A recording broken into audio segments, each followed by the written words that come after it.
Lembro-me daquela frase nas Caldas da Rainha a seguir ao Congresso, que o Fernando Costa é a consciência crítica do partido. E lembro-me de ainda há pouco tempo dizer, e muito bem, eu quero que os militantes falem verdade, falem com o coração nas mãos, e é isso que eu sou. E é isso que um social-democrata deve ser. E por isso, Pedro, eu estou muito orgulhoso de ter contribuído, todos estamos, para a tua eleição no partido e para que tivesses contribuído para que Sócrates fosse aprender a filosofia que ainda não sabia para a Sorbonne. E que Sócrates, que em vez de ir aprender filosofia, eu dir-lhe-ia que fosse aprender era engenharia, porque depois de aprender engenharia, tinha muito tempo para aprender filosofia. E pedia a Sócrates que de uma vez por todas, deixasse em paz o António José Seguro.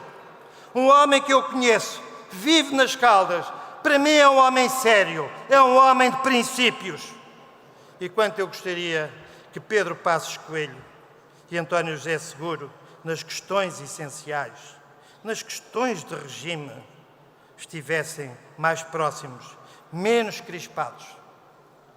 Eu sei que António José Seguro tem um papel extremamente complicado para apaziguar o partido. É sempre difícil ser líder da oposição a seguir a uma vitória retumbante do outro partido.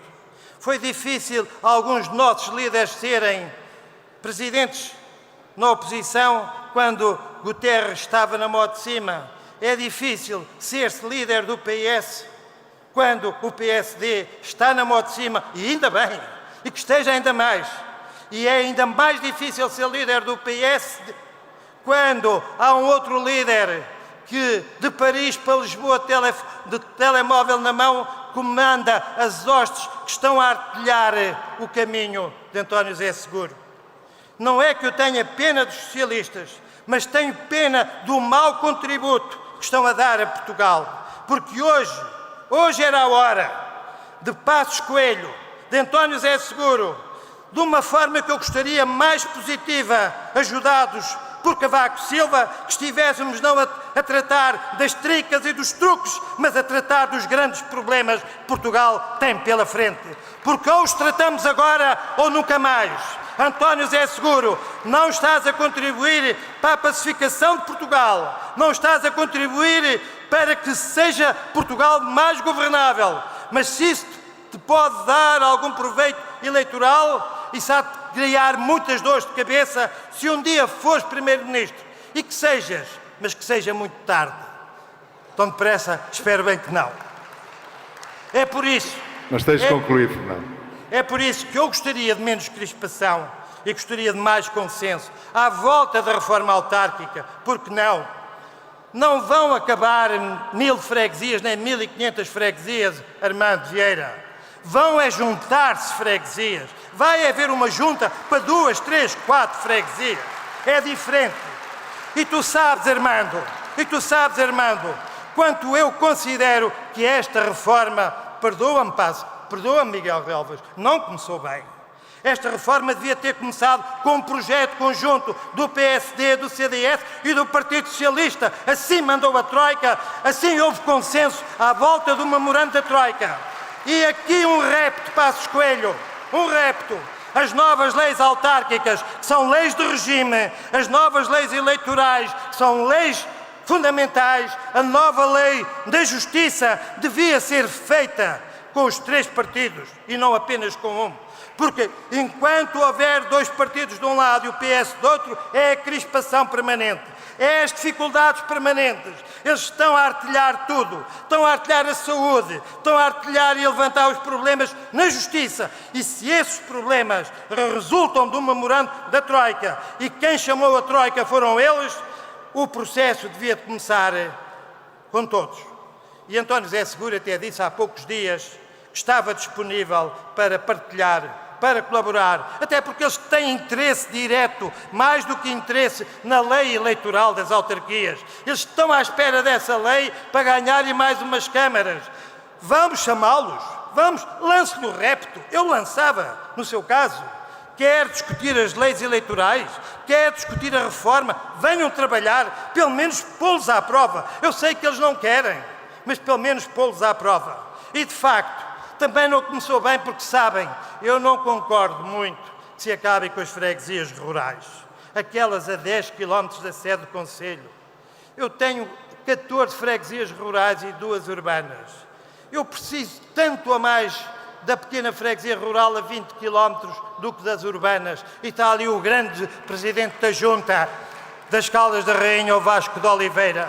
Mas aqueles presidentes de junta a 14, 15 km, eles estão ao meu braço direito. Eu reúno há 27 anos com todos os presidentes de junta, todas as segundas-feiras. Porque o presidente da junta, para mim, não é um inimigo, mesmo quando é socialista, mesmo quando é do CDS, é um colaborador.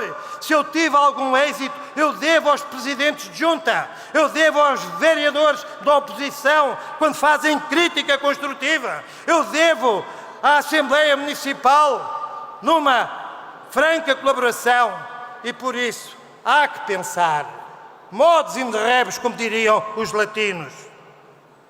20% de agregação de freguesias, acho que já era uma grande reforma. 20% é muito. Então a Troika só nos pede que a gente baixe de 7,9 para 5,9 no déficit e agora temos que baixar 30% das freguesias. Não, é muito. Eles contentam-se com 20%. E que sejam 50% nas cidades, porque é as freguesias das cidades que dão despesa. Custa mais uma freguesia na cidade do que 5 rurais. E já agora, custa mais um concelho de 100 freguesias. A reforma devia começar, era pelos concelhos.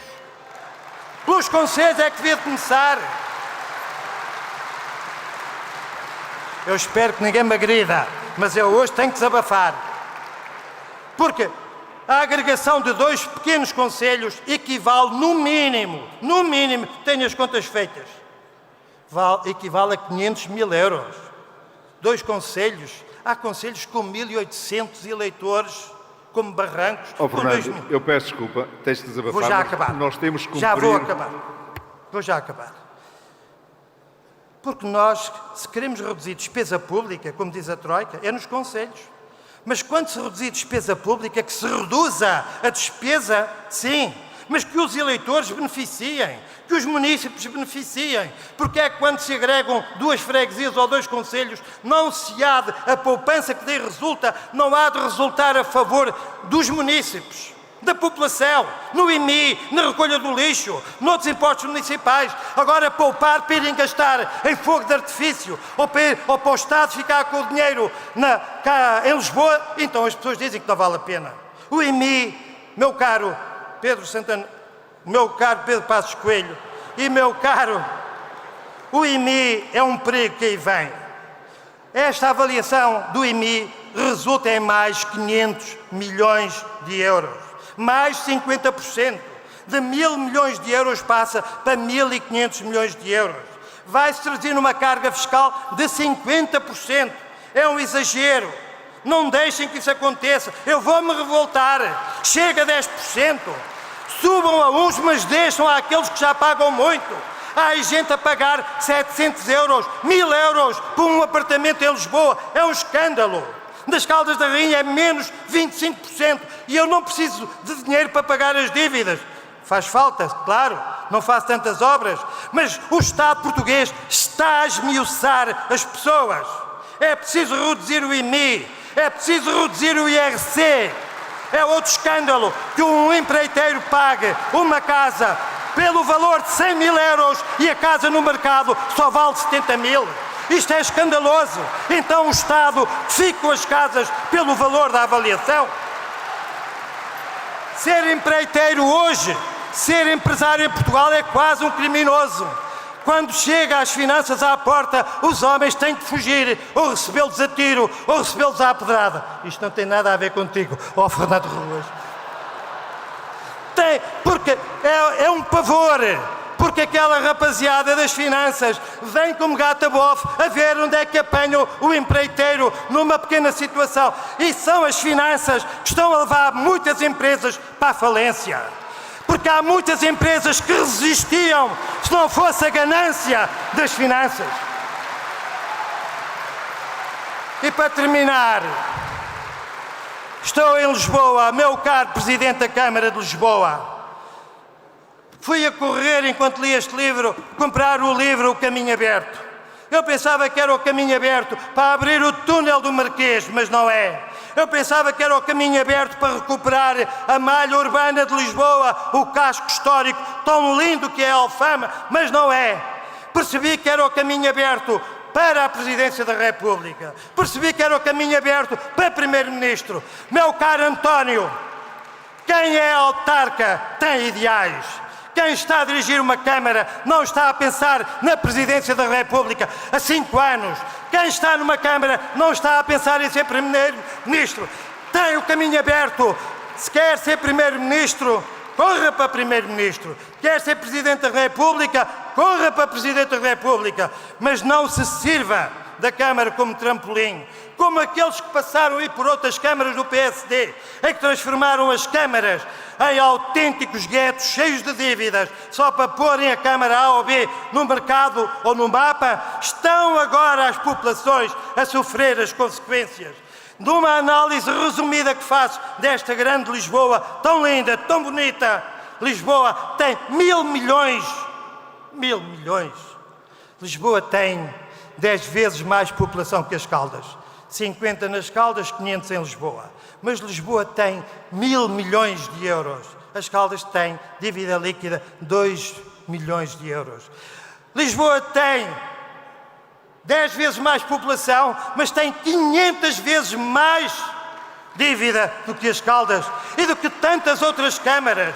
Vejam Almada, uma Câmara bem administrada. Vejam a Amealhada Socialista, uma Câmara sem dívidas, ainda melhor administrada que as Caldas. Vejam Ponte Lima, uma grande Câmara, grandes câmaras, a maioria bem administradas. E esta nossa Lisboa é um buraco pegado nas estradas, mas sobretudo nas finanças, porque eu também pago água e pago IMI aqui.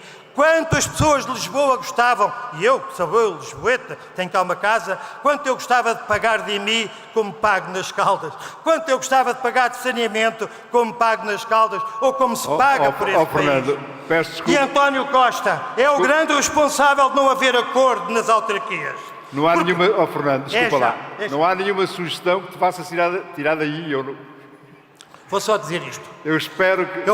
Então vá. Eu quero o acordo de todos os autarcas a favor desta reforma que é necessária. O país está falido. É preciso reduzir despesas nas empresas municipais.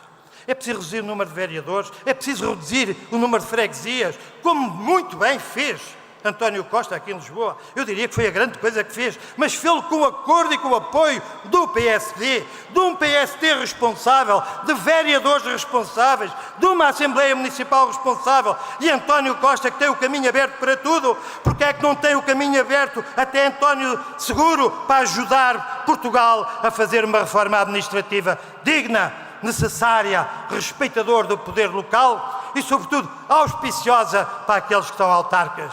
Quantas coisas eu tinha para dizer, mas já não posso. Fica aqui uma palavra de esperança para Portugal.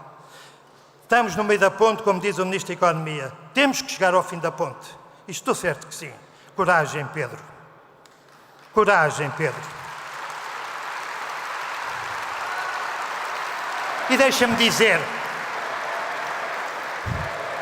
dizer, coragem, Paulo Portas, para se entenderem nas coligações e no poder autárquico. E coragem, António José Seguro. Sei que a sua vida é muito difícil, mas Portugal precisa de todos os partidos nas grandes questões. Os portugueses exigem-nos coragem, pôr as divergências de lado, dar-nos as mãos por Portugal, pelos nossos filhos, pelos nossos netos. Bem-ajam, viva o PSD!